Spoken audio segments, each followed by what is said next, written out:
ازيكم يا أصحابي؟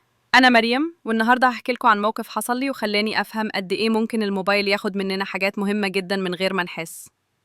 في يوم من الأيام كنا في رحلة مع المدرسة وأنا كنت مبسوطة جدا، لكن أول ما طلعنا الباص كل واحدة مننا فتحت الموبايل، وأنا كمان. قعدنا كلنا ماسكين الموبايلات بنصور وبنبعت لبعض، بس محدش بيكلم التاني بجد. حتى لما وقفنا نلعب كنت ماسكة الموبايل بلعب عليه بدل ما ألعب مع أصحابي. ولما رجعنا من الرحلة حسيت إن اليوم عدى كده، لا ضحكت مع حد ولا حكيت مع حد ولا حسيت بمتعة حقيقية. رجعت البيت وبصيت في الصور اللي صورتها وقلت طيب الصور كتير، بس فين الذكرى؟ فين الضحك؟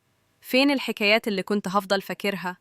وقتها خدت قرار في الرحلة الجاية هسيب الموبايل في الشنطة وهعيش كل لحظة مع أصحابي بالكلام، بالضحك، باللعب. وعرفت إن الموبايل مش دايما صاحب، ساعات بيبعدنا عن الناس اللي حوالينا من غير ما ناخد بالنا. لو عجبتكم حكايتي يا أصحابي ما تنسوش تعملوا لايك للفيديو وتشتركوا في القناة عشان أحكي لكم دايما قصص من حياتنا اللي بنتعلم منها حاجات مهمة.